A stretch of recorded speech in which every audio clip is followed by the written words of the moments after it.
Hey everybody, it's Joe from Gadgetry Tech, and in today's video we're going to talk about the Pulse Elite, but not purely as a review. That video dropped last week, and I will have a link in the description below to help you find that. Instead, we're going to talk about the entire Sony lineup in comparison to the Pulse Elite. That includes the older 3D, the new H5, other INZONE products, the Maxwell, which there'll be a reason why after, and the new Pulse Explorer. Honorable mention to the INZONE earbuds as well, which we'll get into after. Now, Sony did send me the Pulse Elite for review and won't affect what I say about it. I run a very unbiased channel, but I did want to disclose that. All of the others I purchased. The Odyssey Maxwell I actually have 3 of, so my PlayStation version was sent to me by Odyssey probably 6 months ago or so, but I purchased the older Xbox version and the Maxwell Ultraviolet, of course, because who wouldn't want that if you're like me?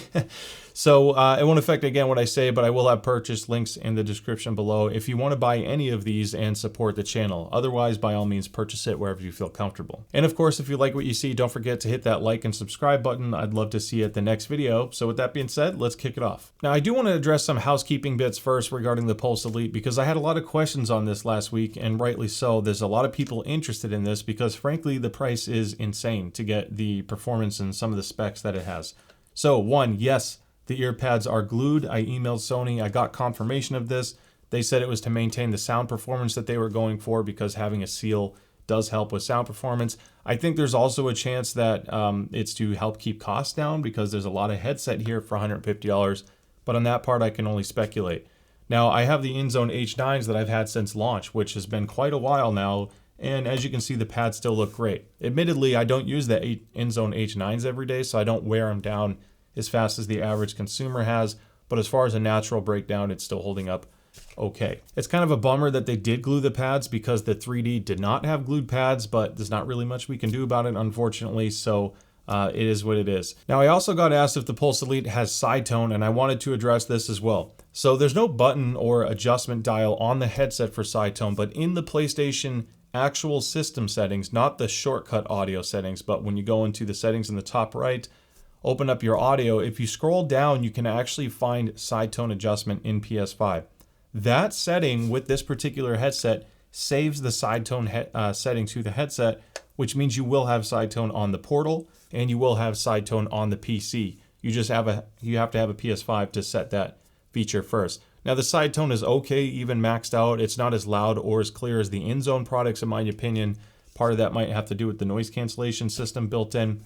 But at least that is an option. Another feature a lot of people don't know is, in addition to applying custom EQ to the headset, which again you do through the PS5 exclusively, there's 5 bands. You have your bass, your low, mid, high, and then treble.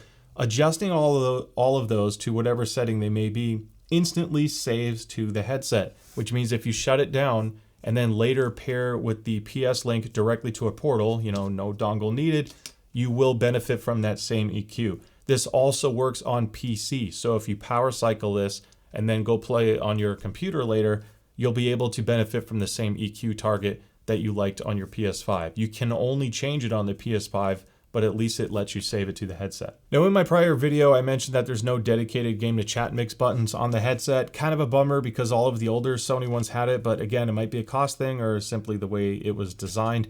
However, I do want to call out 2 asterisks to that. If you triple tap the power button on the right side of the headset, it loads a audio shortcut like user interface on the PS5, and you can then use your controller to quickly adjust game to chat. It is still multiple button sequences, kind of like, if you had a normal PlayStation controller and you go to the audio settings, you can adjust it there.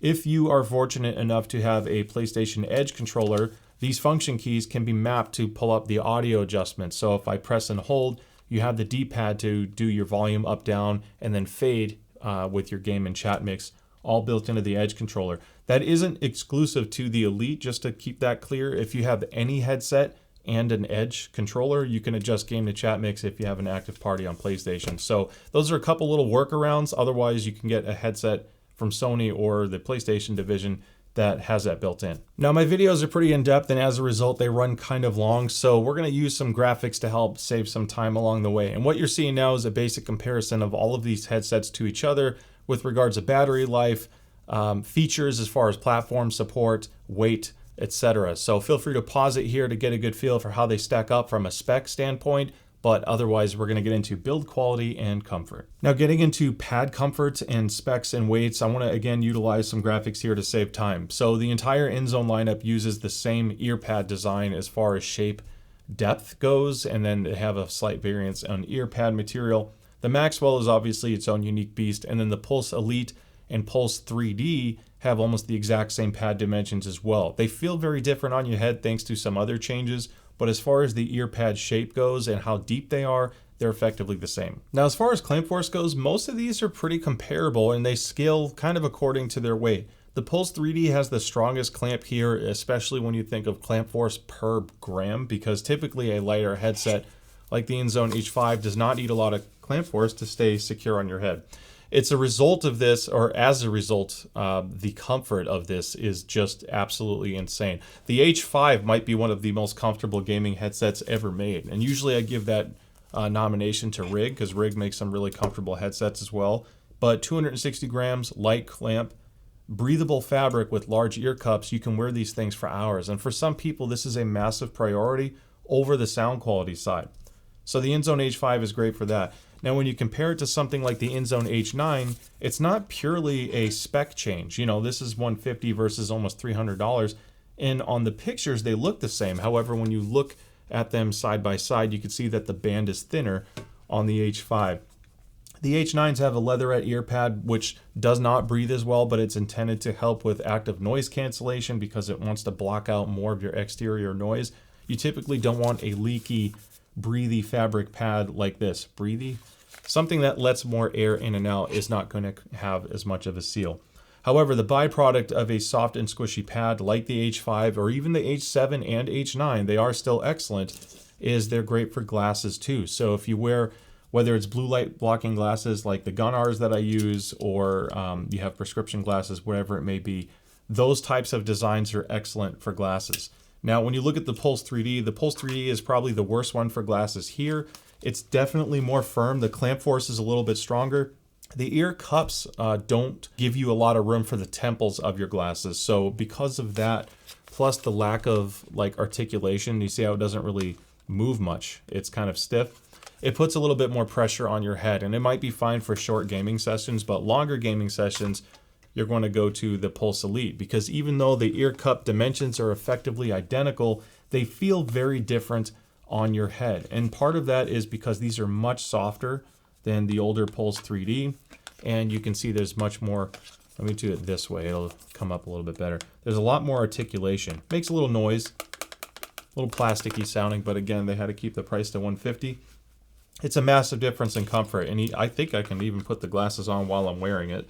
So, and because of all of this and, you know, balancing it with the lighter clamp, I can still wear it for a long period of time.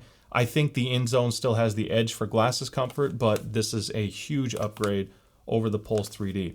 When you get into the Odyssey Maxwell, the Maxwell is a heavy headset. I mean, it's a beast, both literally and figuratively. 74, 75, 76. And as a result, it has to have a stronger clamp force to stay secure on your head. Now, mine definitely squeezes a little bit more, and if you go with the Wicked Cushion Freeze pad or a pad that's a little bit thicker than stock, it makes the clamp force stronger. However, these are softer pads, so it's squeezing my head more, but there's more compliance here for my frame. The frame almost disappears on my head. I still feel the same clamp as if I'm wearing glasses or not. So that helps. Now, when you look at the stock pads on the Odyssey Maxwell, this is a leatherette material. It's plush. It's good for trapping in sound and improving, you know, bass performance. So that one has a little bit less compliance for the pad. It's still really good, but when you compare the fact that it's not putting as much clamp force on your head, they have very comparable glasses comfort. So all of these are okay.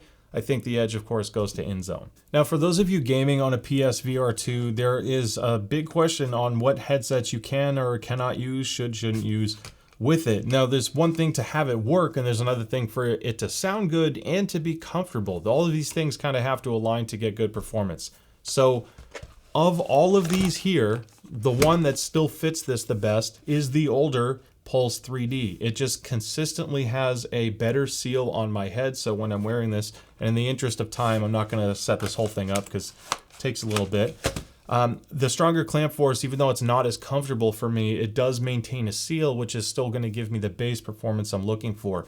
If I basically lift this about 1 millimeter above the ideal viewing position, I can get the Pulse Elites to work well also. It's obvious that they designed this to work well with the PSVR2, considering there's this thick padding on the side here. They left some opportunity for the Elite to work. The INZONE lineup, because this does not have a suspension strap, and when you wear this clearance is much tighter, it really does not work with the PSVR2. So I strongly recommend sticking with the Pulse Elite or Pulse 3D. I do want to talk about a few other things though.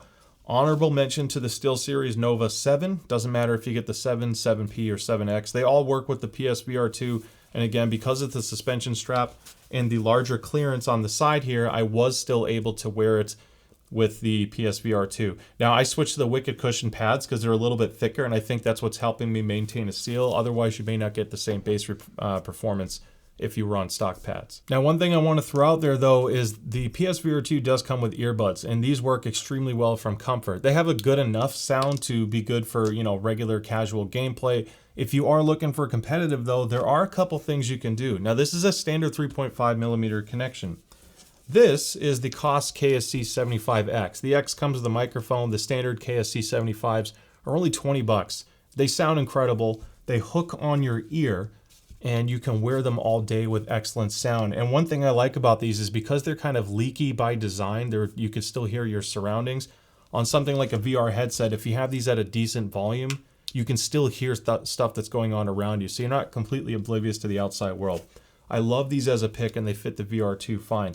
The other thing is, because it's 3.5 millimeter jack, you can buy any IEM you want. So whether it's some affordable one like the SoundNote Zero 2 that just came out, or something much higher end, all of those will plug into this, and you can still control the volume through the UI on PlayStation 5 anyway.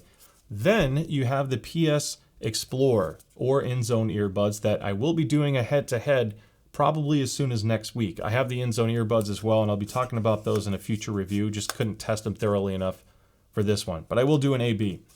If you use the Pulse Explorer, these are $200. It still uses a lossless PS Link connection, so you get incredibly clear sound. This still has Odyssey planar magnetic drivers in it, and for 200 bucks, they have some pretty insane detail retrieval. So you can connect this to your PS5 and still connect it and wear these while you use the PSVR2. I think earbuds and in-ear monitors in general work better for VR over any on-ear. It just feels a little bit less bulky on your head, but you have options at least. So I'm going to very quickly touch on features and controls, at least the general layout goes. On the Pulse Elite, you have volume, you have a USB charge port, a 3.5 millimeter TRRS connection, which is awesome because that means this also works on any controller, including Xbox. The power button, which is also your PS Link button to connect to your lossless dongle, and then triple tapping it does that interface I was telling you about earlier. On the left-hand side, you have a telescoping microphone with a tap to mute mic on the headset itself, and I'll just turn it on while we're talking about it. If you press this while it's on, it will light up, and you will see that in the corner of your eye to know that you're muted. The microphone does work fully retracted, but it sounds much better out, so I would leave it out. The Pulse 3D, even though it looks somewhat the same, has a very different feel as far as controls go. You have game to chat mix buttons dedicated up top. You have a mic monitor switch so you can hear yourself speaking. The microphone has to be unmuted in order to do that.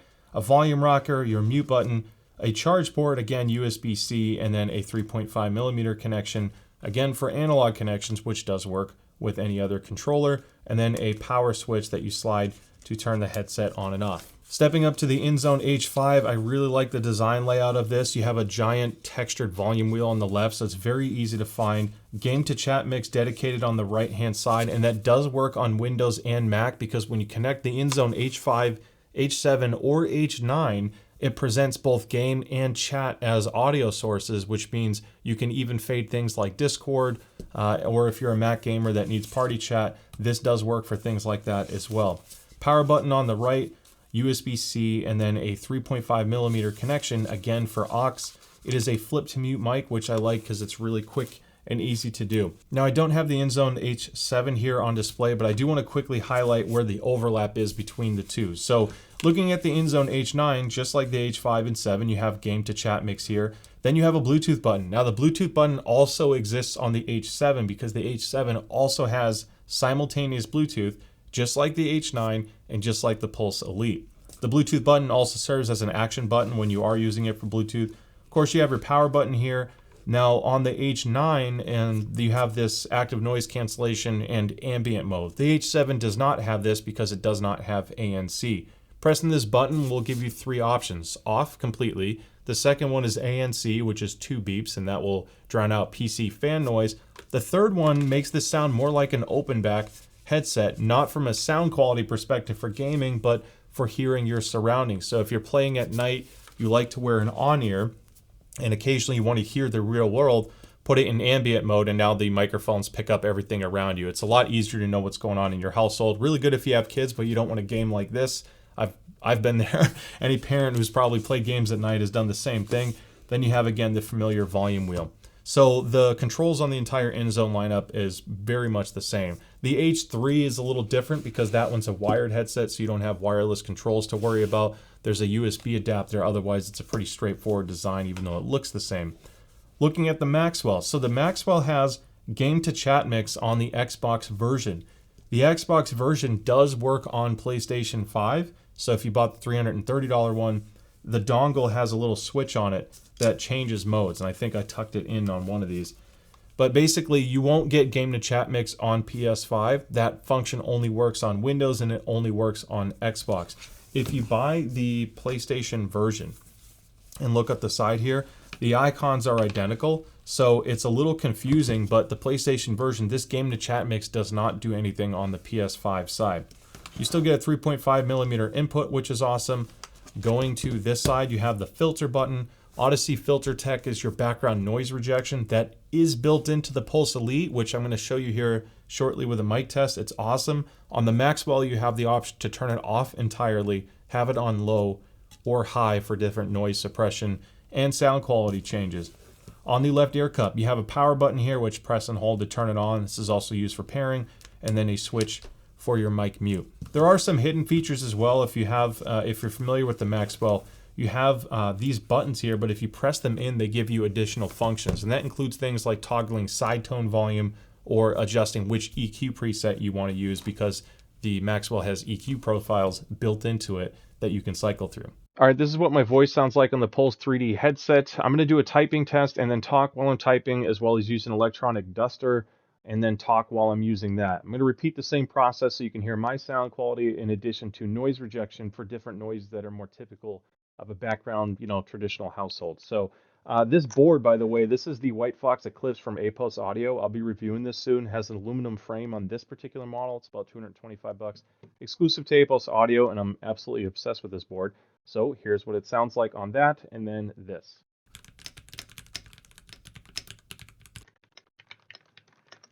And now you're hearing me talk while I'm typing in the background. I'm not sure how much noise is getting picked up by this, but I just wanted to give you an idea. Now I'm going to turn on the electronic duster. You're going to hear that, and then we'll transition to this, and I will talk again.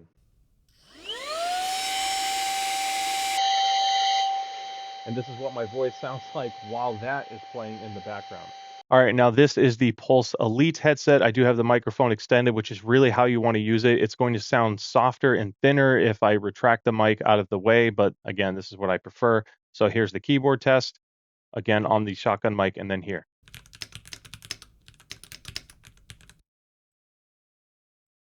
And now I'm talking to you while I'm typing. I'm not sure if you're getting any sound of this. The microphone noise rejection is excellent on this particular headset. And then again, let's do the electronic duster with that, and then this.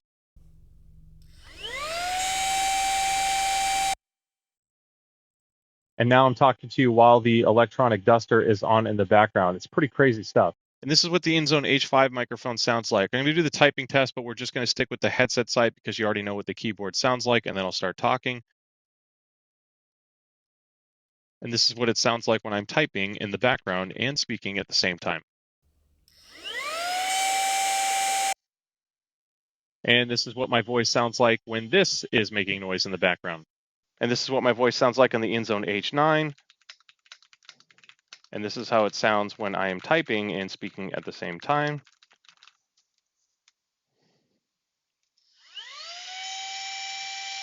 And this is what I sound like when this is playing in the background. And this is what my voice sounds like on the Odyssey Maxwell. So I'm going to start typing. This is with the filter off, so there's no noise rejection. And now I'm talking while typing. We're going to do the fan.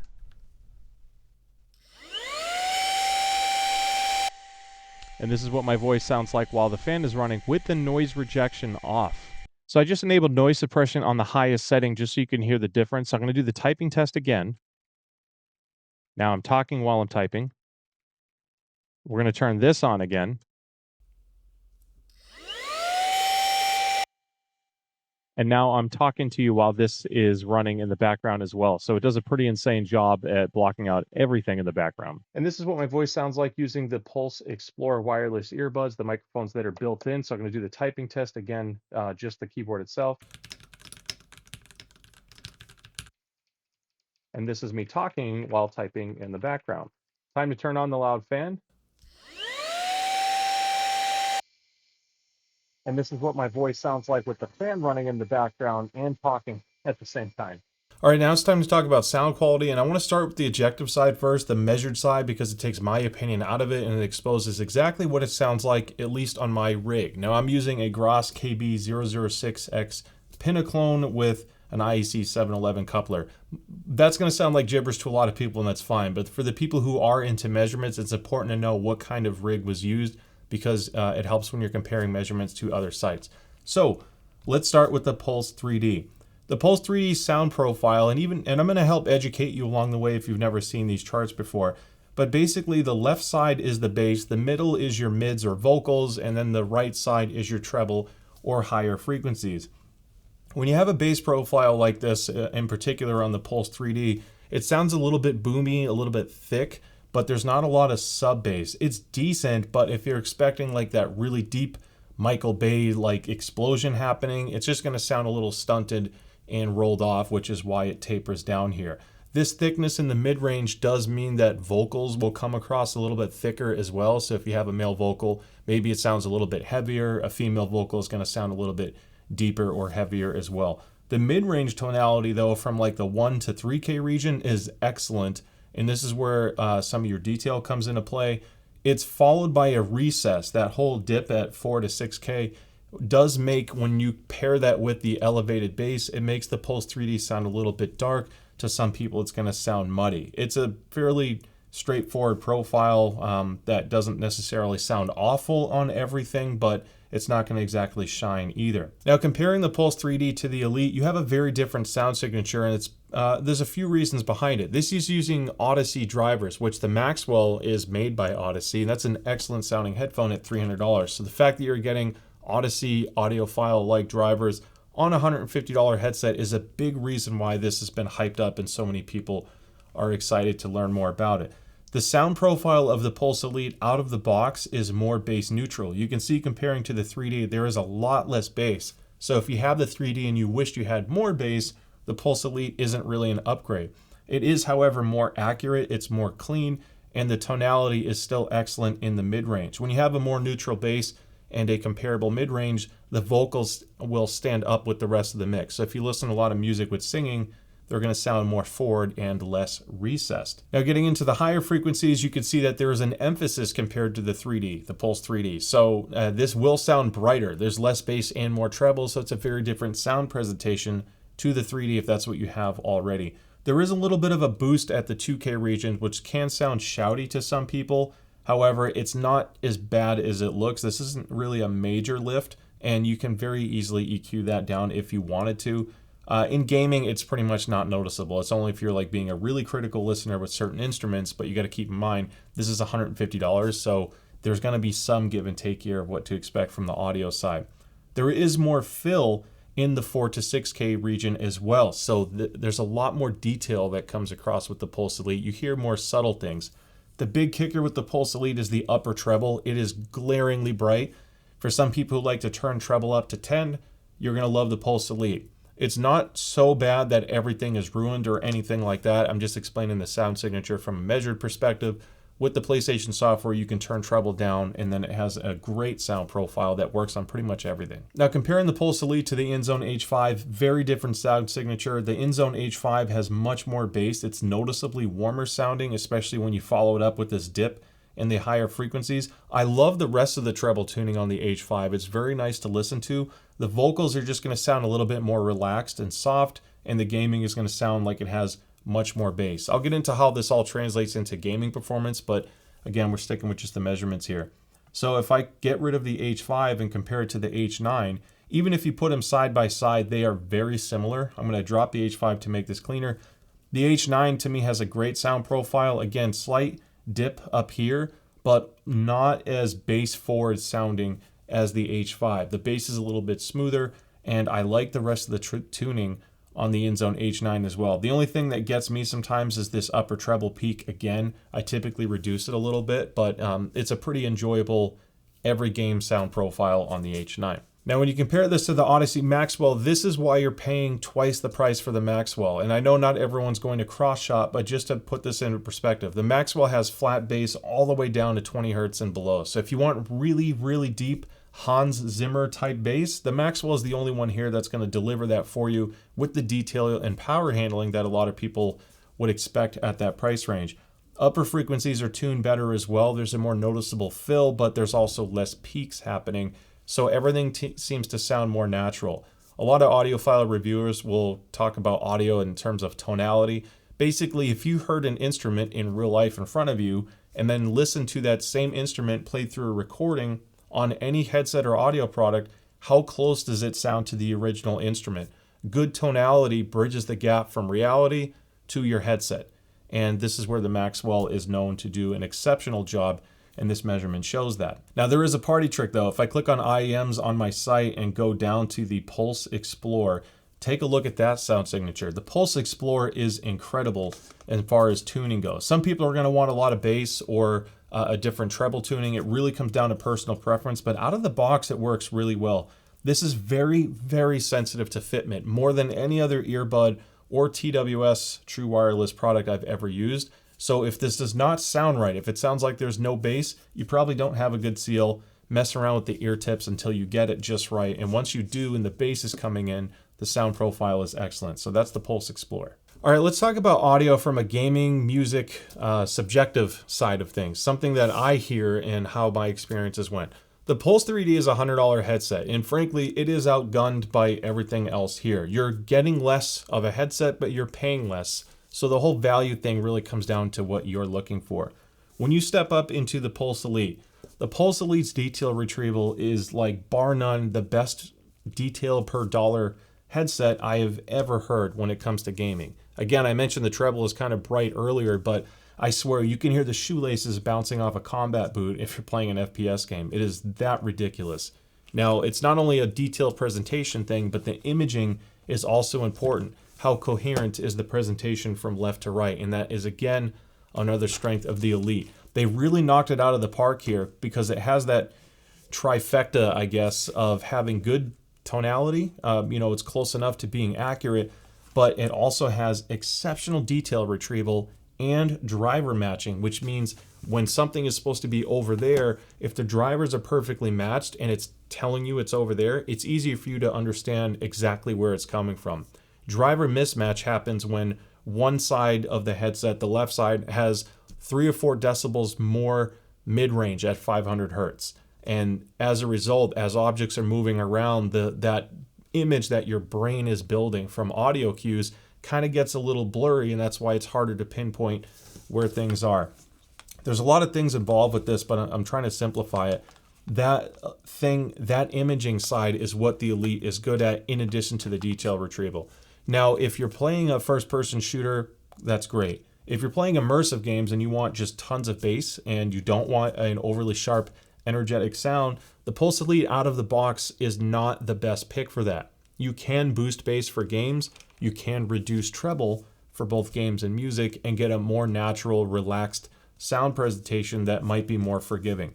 The biggest thing I can say is if you are a heavy EDM hip-hop person and you use your headset for rap and EDM often and listen to it loud, do not expect a lot of bass out of this. It will sound clean, but the power handling limits are noticeable in the bass region. You do get distortion if the bass is left at the neutral position or emphasized at loud volume. So the power handling with bass, not as strong. Now the INZONE H5 is a very different presentation as we saw in the measurements. That warmer, thicker sound tends to work with a lot of genres well, but just don't expect as much detail retrieval as the Pulse Elite. You're kind of paying a little bit more for the comfort, in my opinion, with this, and I love the chat mix. This is great for PC use, and especially after EQ, scooping out some of that bass. You know, if you're using the INZONE software, just look at the 250 hertz setting, take 3 or 4 decibels out of that, and just with that alone, you have a great sound profile with the H5. Same thing happens with the INZONE H9. Again, it just cleans up the bass.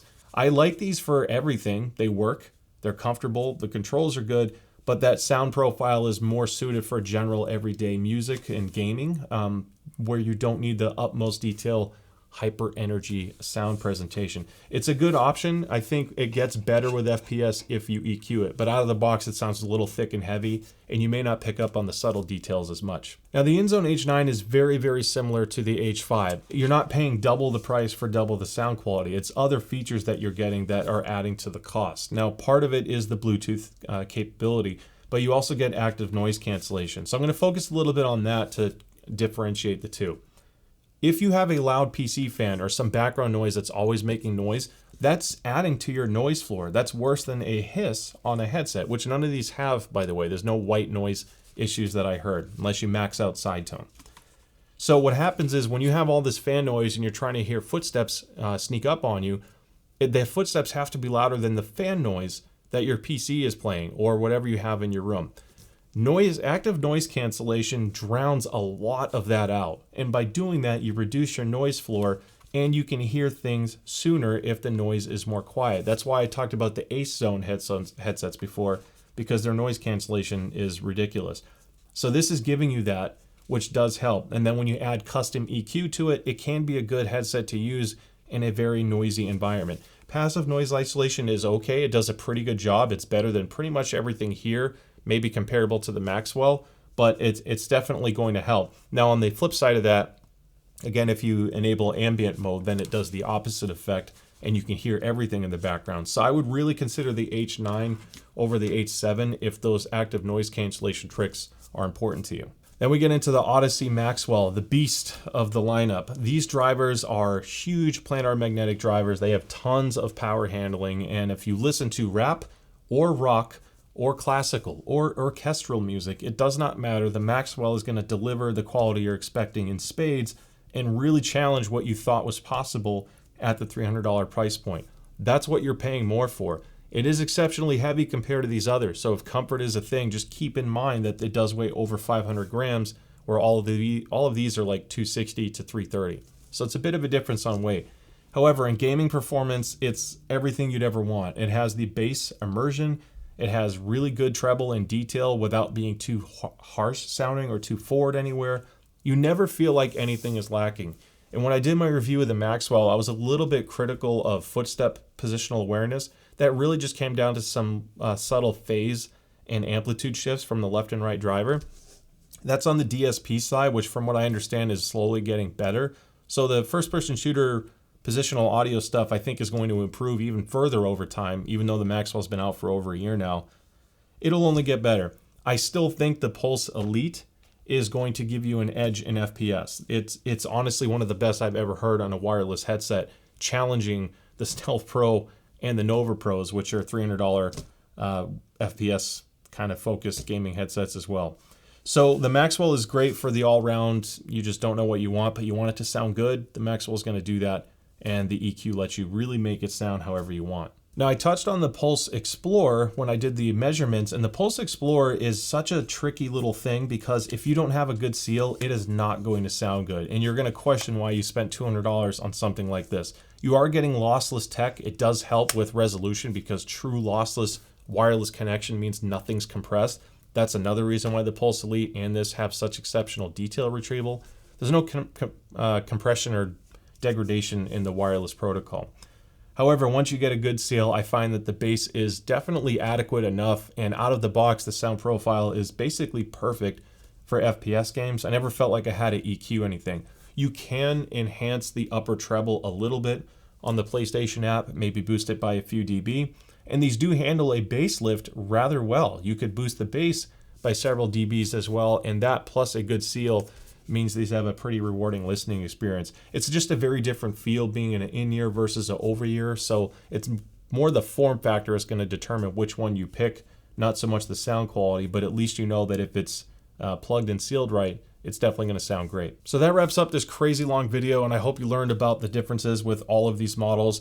Just to kind of summarize, the Pulse 3D, you're getting less headset, but you're saving money in return, so it kind of balances out. The Pulse Elite is definitely the new FPS king for me in wireless under $200. It's seriously exceptional on that side of things. It's a bright sound profile. The bummers with this is lack of dedicated game to chat on the headset. Yes, I know there are shortcuts with the Edge controller or the PlayStation UI, and the lack of removable ear pads. Kind of a bummer, but again, $150 for that audio performance, it's still definitely worth it because it blows the doors off of anything under $200 when it comes to detail resolution and clarity. The INZONE lineup, the comfy cruisers, you can wear these things for hours, so if comfort is the most important thing to you, whether you have glasses or not, the INZONE is seriously still worth the consideration. You can't do any EQ on the INZONE headsets if you have a PlayStation. All of the EQ is done on PC, and that does not save to the headset. So if you're primarily playing for a PlayStation and you like the idea of changing your sound profiles, that again puts you on the Odyssey Maxwell, which has 10-band EQ. Either of the Pulse allows you to do 5 different adjustments, or a different brand that happens to have its own EQ software. The INZONE side is a little bit better suited towards Windows because the INZONE software will give you 10-band adjustment. You can use any program you want on Windows. You still get game to chat mix on Windows and PlayStation, so that's nice too. Again, you just can't EQ it. And then of course you have these bad guys, which really just, if you want the form factor, is still an exceptional option to consider if you want something small. So hopefully this helps you out. I hope I didn't confuse you further. Shoot a question or comments below if you have anything that you want me to try to address. I'll do my best. But with that being said, again, don't forget to like and subscribe. I'd love to see you at the next video. Stay safe, and I'll see you next time. Bye.